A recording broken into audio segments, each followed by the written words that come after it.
the latest episode of the Inchstones podcast. We are season 2, well on our way through almost half of the season so far. And today I get to bring on a fellow autism mom on the in social media how we first got connected. But what I love about the story of Jennifer Wallace and her account, Caleb's Courageous Travels, is that she was someone who I found and went, she does what I do, where we just go and we say, we're not going to let the world's reaction to our children being just who they are affect how we get out and explore and enjoy this beautiful world. Jen, thank you so much for being here today. I can't wait to have everyone hear your story and why it is such a mission of yours to show and model what it's like to get out of the home and to interact with this world with children like ours. Great. Thank you. I feel honored to be here. So thank you so much. When did you start saying, we're not going to let this limit our ability to live outside the walls of our home? Yeah. It's funny you say that because honestly, when Caleb was born, I was a single mother and I lived in Washington, D.C. and I was in graduate school. So I didn't live near any family. So we were traveling before, I wouldn't say before he was diagnosed with autism, basically. So we kind of started that journey even before that. And I mean, it kind of evolved into then him being diagnosed with autism. And I kind of was like, well, we're just going to keep going with this in a sense. So it was almost like it started before the features even kind of came out. But after I've loved travel. I've always loved travel. And, just the idea of like some of the best memories of your life and the things you cherish are when you're traveling with your family, that one family summer vacation. And remember when we experienced this? And I just, my heart was like, I just feel like this is what I want for him too. Growing up and even in my younger 20s, like all the experiences I had, I just don't feel like, at least I wanted to try. If that makes sense. Like I've talked to a lot of families that, in the end say, traveling is not just for us. It's not for us. We've tried it. And I'm like, well, great.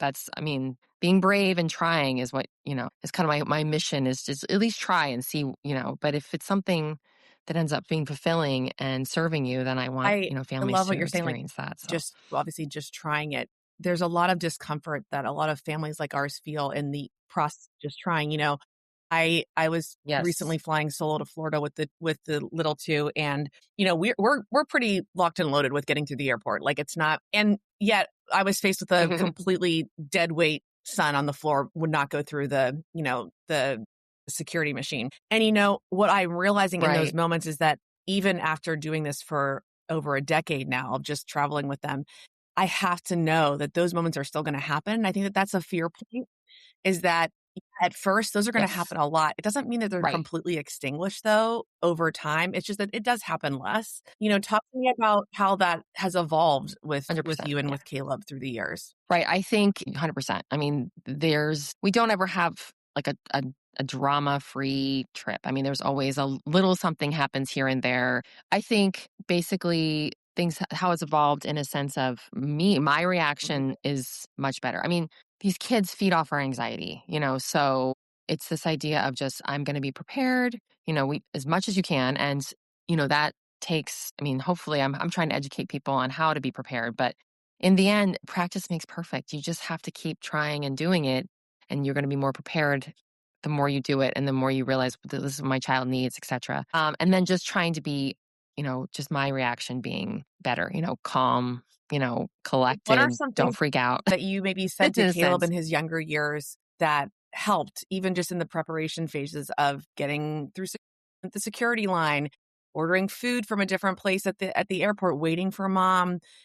as papers are being handed over. Like it's such a, like you said, it's such a stressful situation for everyone. I found that just always talking about things as they're coming up has been very, very helpful. 100%. What would that look like for those of listeners that might not really understand, like, well, what does she mean by talking through it? Right. I mean, I even start from the like weeks before. We have a little calendar because I feel like a lot of times with our kids, I mean, I think you do this with neurotypical kids too. You just kind of like, oh, I forgot to tell you we're doing this. You kind of just, forget to tell them the plans. But with our kids, they hear it, they're processing it. But I tend, even if as they get older, especially Caleb is 21 now, and sometimes I forget to be like, oh, Right. by the way, we're doing this. So I have a calendar that I try to prepare him weeks before we do any kind of travel. He's a part of the packing process, even if it's just Mhm. bring up the suitcase, we're getting this together. You see that this is happening. And then, yeah, just kind of talking him through what we're doing as we're going through. All right, baby, we're going to park the car right now. We're going to grab our bags. We're going to go through security. And then, even the biggest things for Caleb is when is he going to eat and when is he going to go to the bathroom? So those things trying to like, okay, we're going to get through security and go to the bathroom and we're going to get a snack. So I feel like just kind of those kinds of preparations, just making sure he's a part of the plan. And that does tend to make him, more calm. So How have you that works handled for him. maybe strangers' reactions? No, I know that one of my biggest like vigilant points is always like, okay, assessing who's sitting in front of us, or so that 'cause the Right. seat kicking, Exactly. the tray tables coming up and down the seat buckles, always probably I've gotten less, but maybe still in a very hyper vigilant mode about, making sure to say hello to Right. those around us. Talk to me about how you've grown as a mother and traveling so much, but what that looks like when you're met with maybe someone who is more reactionary to you and Caleb. Right. Exactly. Yeah, we do the exact same thing. Try to say hello, almost like talking. I feel like sometimes when I'm Yeah, talking to him, I'm talking to everybody around us, like, okay, we're gonna take off now and keep nice hands and let's, keep our hands busy with our iPad and our fidget toy right. and try not to use the tray. So I try to do that kind of thing as well. But yeah, it is sometimes, he loves to undo the My tray son, table on yeah, the chair. He's like, okay, we're just gonna Mac is a fan keep of his hands busy. the seat buckle. Like when he just loves the flapping of the seat Oh, buckle. And you know what? Like, to be honest, like for the majority of a flight, oh, you can't really hear it. It's just that whenever it's quiet and the circulating air is not on and the flight, you're like, this is pretty incessant. right. Then you're like, I think a lot of times the fear of travel, from when I hear people ask, like, how do you do it so much? And I hear behind their fear is being so afraid of the world's reaction. Right. And I know, and I really right. want to hear your Yeah. story on not maybe the sad negative reactions, but what have been some really great positives so that we can use this as fuel. I mean, right. For every negative reaction I've had, I think I've gotten like 3 positives. I mean, at least. People I feel like this is becoming more disseminated in our culture of, people with autism. I mean, the diagnosis is becoming, better because we're, there's not as much fear behind just getting kids help and etc. So I feel like there are a lot of people out there that have a family member, my niece, my nephew, and so I just feel like I it's almost like agree. we're just relating to the world better because it's like, and they see us out there and they're hoping that they're in their heart, they're hoping that I want that for my loved one. I see this woman and yeah, it's maybe not going perfect, but they're doing it and they're, hopefully going on some beautiful trip and making memories. And I'm praying for Mhm. that for my own, loved ones. But yeah, we've had so many experiences. And I will tell, and what I try to do the most is just, especially when I get a glare or it's an ugly thing, just try to remember like, I mean, there's always going to be people doing that for sure and not having good intentions. But there's a couple times where I've thought someone was glaring and they've come up to me after and been like, I just think you're doing a great job. You're a wonderful person. I love what you do. So then I'm like, well, am I superimposing my worries and anxieties on like, am I Mhm. seeing the glares? Like, am I making that up?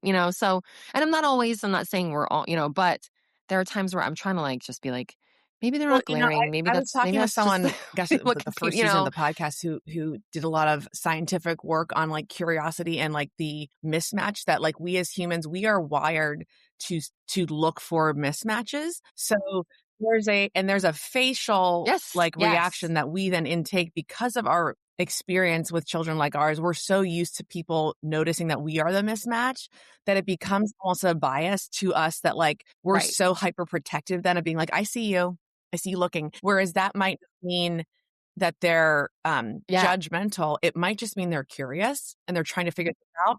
And I think that Right. one of the things that 100%. Yeah. I do, and I've shared this before, is like I always bring like $5 Starbucks gift cards when we travel on an airplane. I just give them to the row. When I Oh, say hello to that's the people in lovely. front of us, I say, here, this is from, from us in the row behind you.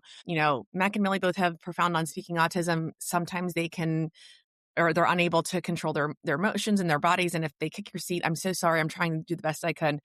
And those kind of conversations with the other travelers ends up being beautiful, like you said, and eliciting, I have a niece on the spectrum. Oh, my neighbor's on the spectrum. One thing I wanted to say that even goes beyond that, Right. and I'd love to hear what your thoughts are, is that it's not even just about the understanding of autism from what maybe a fellow passenger has, but just simply parents. I've this past year realized so much more about just everyday other parents who seemingly don't have atypical children like we do saying, you need any help? You're doing a great, Right. like just out of the blue. And that's been one of the Right. most beautiful parts of continuing to get out there. Right. Exactly. No, we've had lots of that experiences. I mean, even people, I've had people Yeah. offer, gentlemen, because I'm, single mom. And so Yeah. take him Kate to the bathroom and, just these very, small acts of kindness that they do. It is beautiful. And I wish you could, we tend to focus on the ugly. So, it's hard to like, explain that to people who are afraid, but it does happen. And it is What would be really, some things that yeah, at the very it's beginning when wonderful for us. Caleb was younger really helped? Like, what are the supports, like you were saying, fidgets and his iPad, which I know most of us would think of naturally as an autism mom, but what would be, I guess the next level of like preparation? Like, what were you preloading? What were you sharing with him about where you were going to next? Were you planning situations that were you notifying the airlines? There's so many more programs that have built up since, you've begun your journey, so like a couple months ago. So what did it look like at Hmm. first and how has that evolved? It's funny you said that. I never even knew up until like last couple years. Yeah. I didn't know about notifying the airlines, Well, I love this. Well, now I which think is on a lot great. of It's airlines, so you can exciting that this is choose evolving that. and say like intellectual, disability. You can say that, which I think is a phenomenal option to Yes, be able to have in, yes, yeah, right, pre-boarding or boarding last. What works for your right, family. right. Exactly, which is great, is awesome. So, but in the beginning, again, just the verbal, trying to prepare him verbally. I know it sounds Yeah. maybe silly and trivial, but like snacks, like do never go anywhere without with food. Especially our kids. Caleb's on Mhm. a special diet. It's not an allergy, but it's his intolerances. I mean, our bag is half full of food, and in some of these instances, it's a comfort, and if he's, and for us too, Yeah. you kind of want a snack when so that's, it's more of a human thing, but preparing him, just making sure I prepare with snacks. And Caleb is a sensory seeking. So he likes lots of touch and rubbing. And so we've done that a lot. Like when he gets anxious, we do lots of, tactile stimuli and just trying to just anticipate that when he's getting a little worked up, trying to start that early. Yeah, I honestly, like I said, when he was little, I didn't think about notifying the airline, things like that. The only thing I will say that we have Mhm. done consistently is making sure Yeah. there's a window seat. Caleb needs to have a specific seat. With Southwest, when they didn't have, assigned seats, now they are moving toward that, which I'm actually kind of happy. And I don't really want to pay for a seat, but it's, I like the idea of just having the seat. But when they weren't, just we would have him, I would go up ahead of time and get a special pass to go pre-board. It was like you said, on his ticket it said intellectual disability because I put that beforehand, which is nice that we can do that now. But yeah, that wasn't there when we Going back to started like the window seat and doing this. being able So to ask for it, I think that we're so conditioned to have to ask for so many different supports as autism parents and mothers, especially outside of the home. And I right. think Hmm. 99% of the time when you're met with care and concern and how more like how they can help, and that offer of help, like whether you're, in a corralling situation with the airline like Southwest and saying, hey, it really would behoove my child because of XYZ. For the most part, there's so much kindness that's behind wanting to fulfill that for you. And I think sometimes too, There is. realizing that you can ask and then not realizing that you can react either way to what's going to be answered to you. It ends up becoming such a Yes. fueling skill. And then the more, just like anything, the more that you do it, the more confident that builds behind it. I have to say too, it's interesting. Millie has never Right. really, she's been very easy with travel. And I say easy because we've always done it.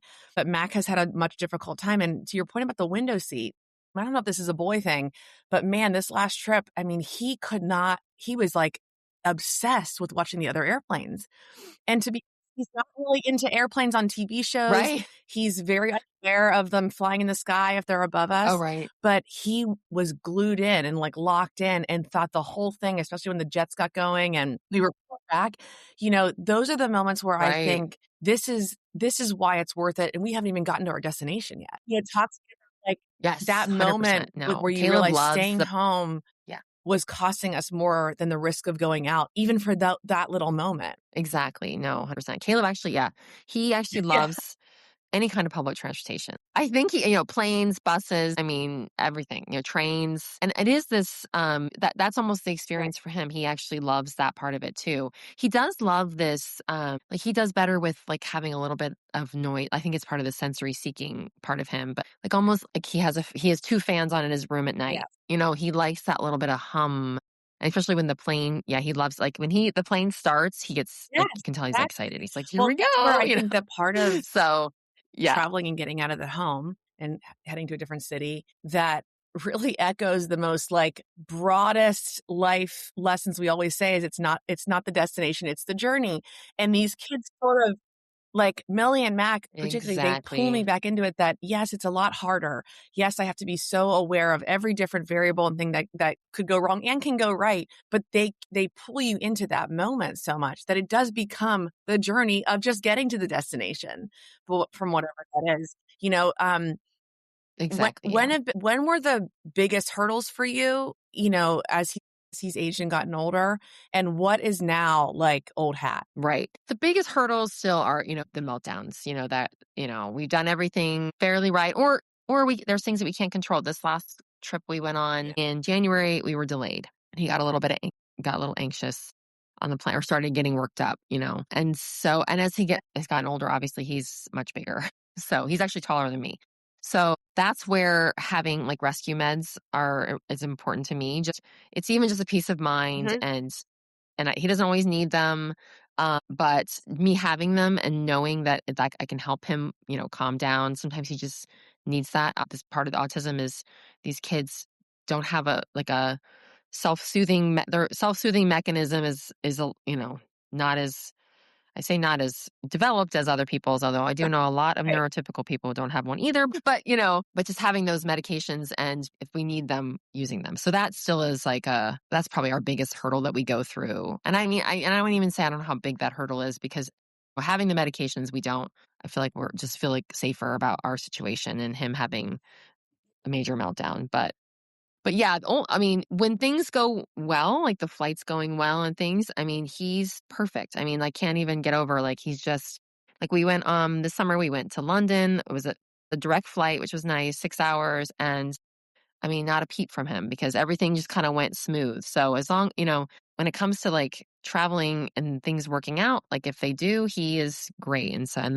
that's kind of our the old hat stuff of just like, Yes. he's Right. just used to the process of, getting through security, sitting down, getting on the plane, etc. So it's just that the meltdown fear, if something is not going perfect or, a fluke is still there. And we try to manage Jen, it with what the is best we your can. reason behind why you even began sharing more on Instagram and as on Caleb's Courageous Travels? What was your ignition energy behind going, you know what?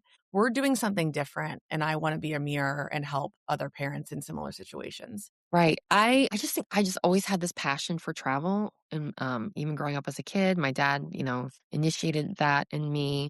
And I come from a very working class family. My parents were, they didn't travel when they were young and we did travel a little bit, but my dad loved the idea of travel. And so he kind of installed that in me. And then as I've gotten older, and then I had Caleb, it's just one of those ideas of like, I don't feel like I have to give this up or we should give this up because of, our situation. I don't feel like he should be deprived of that love that I developed as a child and then my dad gave to me. I think this should just be part of our story. But then going out in the world and traveling, you realize, we're the only ones on the plane that have disabilities, or initially we're the only one, and I was like, if I can bring what we're doing to the world and bring more people like us on trips and seeing people, then it becomes less of it becomes less of something that's peculiar or odd or, like out of the ordinary. And it just becomes Yeah. people's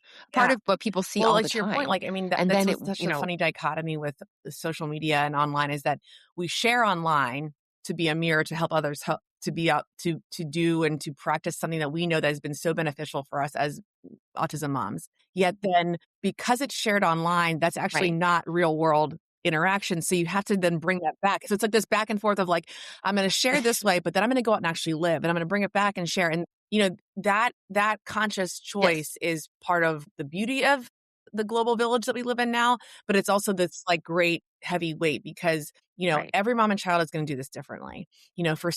For some interaction and travel right. is literally to the town over to the playground that finally is fenced, right?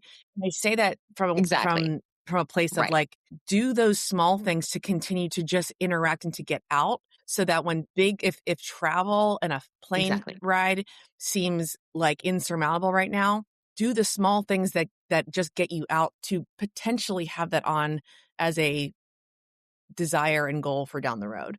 I was talking to a mom at swim lessons a few days ago Exactly. whose Yes. child happens to float around with Millie and Mac in town at different therapies and was flying for the first time. And I said, I have to be honest, like he's like on fire with life. I can't see him being anything but like an Mhm. amazing little angel on the flight. And she kind of laughed and said, part of it is really just building our own selves up to do it. She's like, I'm sure that he could have done this years ago. But it also took Exactly. me believing in myself. And I think that's maybe part of this whole thing is like believing that you can do it too. Talk to me about where your Oh, yeah. own Like internal 100%. Yeah. motivation comes from. And I know you shared about your family and how you were raised, but it's not just believing in the child, it's also believing in yourself. It is believing your yes, exactly. Do have a little bit of delusional self-confidence that my parents instilled in me too. Yep. Yep. I'm great. I can do this.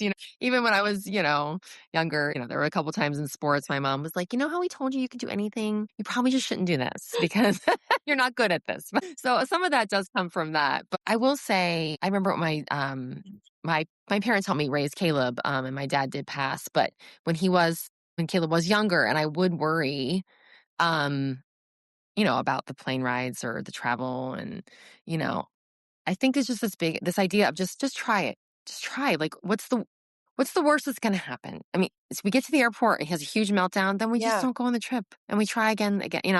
It's like the world is not going to end. Your child having a meltdown with, it feels at the moment in the moment you feel like it is, but really, you have to look back and be like, we've had lots of meltdowns and we've gotten over it We've and we've survived gotten our through it, hardest days. like just this idea of, yeah, exactly. Exactly. We survived all of them.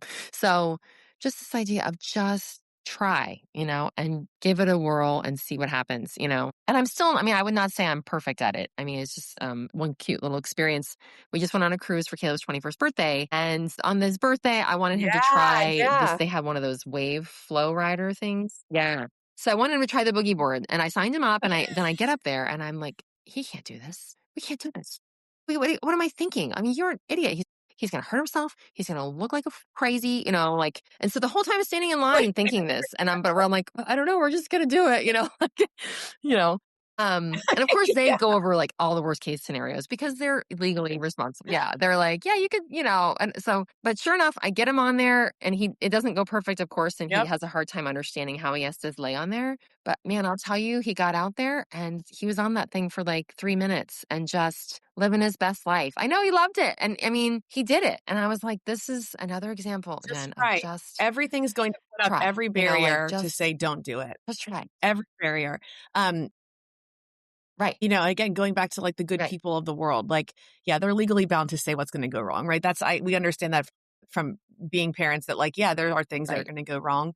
and they have to be protective of their companies. I think for the most part, the more in which that families like yours and mine live out loud and share our truth, there's more accommodations to help make things like this possible. And I think that one of the things that I want to just Exactly. No. always Yeah. shout from the rooftops, TSA cares. I'm not sure if you've ever used that for Caleb, but man, I mean, I used Yes. it a lot more Yes. in the earlier days with traveling with them.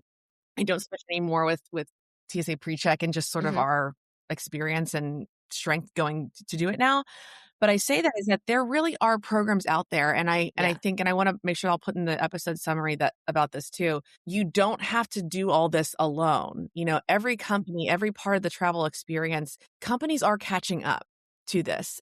I think that it does. I know that so much of They it is a are. double-edged sort of Right. like, well, that's more energy to plan and it's more energy to do, but it does alleviate and will help the process go smoother for like a little bit more of like preparation energy. And I'm really happy. That's something that maybe Right. seems small to typical families, but it's never lost on me, the TSA program. No, exactly. Yeah, just having and just having those, Yeah, it's almost like your little exactly. feather, Dumbo and his little feather. Just having that, knowing it's there. You may not use it in, you may Exactly. not even need it, Exactly. but just having these, Exactly. like Well, the Jen, I possibility of really them am so being there. thankful Yeah. for discovering you and what you're sharing about traveling the world with Caleb. And you are Yes, you too. one example as to why it makes the world better for being able to see in reality the fullness and the full life of what it is to be a mother of children with autism, but also what the possibilities are if we can just get outside, also take that next right step forward. Yes, thank you. Um, Continue to share, and for everyone Exactly. listening, I will be sharing Wonderful. all of the ways which you can find Jen and follow her story and Caleb's online on Instagram, and as well as some of the programs that she and I have both found to help aid in easier and more accessible travel for our kiddos. Yeah, exactly. Thank you for Wow. doing this too. This is wonderful that Thanks, you have this Jen. Thank you. podcast, and Well, I just until love next it. time, It's everyone, awesome. here on the Inchstones podcast.